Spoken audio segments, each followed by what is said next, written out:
الحمدللہ رب العالمین، الصلاۃ والسلام علی سید الانبیاء والمرسلین، اما بعد، فاعوذ باللہ من الشیطان الرجیم، بسم اللہ الرحمن الرحیم۔ اردو زیف آفیشیل کے معزز ناظرین کو السلام علیکم ورحمۃ اللہ وبرکاتہ۔ ہمارا چینل اردو زیف آفیشیل لایا آپ کے لیے آج ایک اور بہت ہی پاورفل وظیفہ۔ آج کا ہمارا وظیفہ ماہ شوال کا ہے کہ ماہ شوال میں آپ نے ایک ایسا عمل کرنا ہے کہ جس کے کرنے سے آپ کی جو بھی حاجت ہوگی وہ پوری ہو جائے گی۔ بہت زیادہ فضیلت والا اور بہت سی رحمتوں والا یہ مہینہ ہے۔ حضرت ابو ایوب انصاری سے روایت ہے کہ حضور نبی کریم صلی اللہ علیہ وآلہ وسلم نے فرمایا کہ جس شخص نے رمضان المبارک کے روزے رکھے اس کے بعد شوال کے 6 روزے رکھے، گویا کہ اس نے سارے سال کے روزے رکھے، یعنی کہ شوال کے مہینے میں 6 روزے رکھنے کا اتنا زیادہ ثواب ہے کہ وہ سارے سال کے جیسے انسان روزے رکھے۔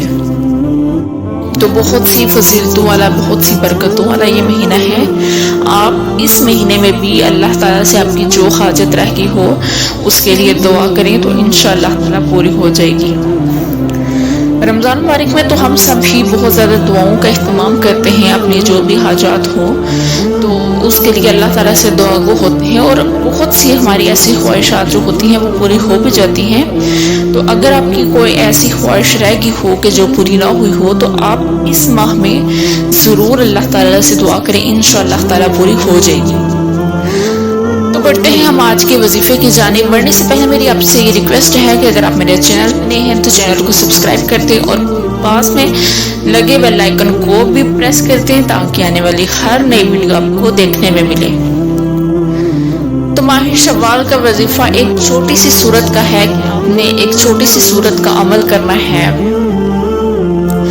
چھوٹی سی سورت کون سی؟ سورہ کوثر ہے۔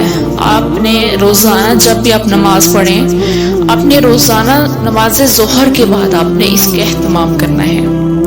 آپ نے نماز ظہر کے بعد اول آخر درود شریف کے بعد 11 دفعہ آپ نے سورہ کوثر پڑھنی ہے۔ 11 دفعہ آپ نے سورہ کوثر پڑھنی ہے، اور اس کے بعد آپ نے اللہ تعالیٰ سے اپنی جو بھی آپ کی حاجت ہے اس کے لیے دعا کرنی ہے، تو انشاءاللہ تعالیٰ پوری ہو جائے گی۔ امید کرتی ہوں کہ آپ کو آج کی ویڈیو اچھی لگی ہوگی۔ اگر اچھی لگی ہو تو ویڈیو کو لائک ضرور کیجیے۔ ملیں گے پھر ایک نئی ویڈیو کے ساتھ، تب تک کے لیے اللہ حافظ۔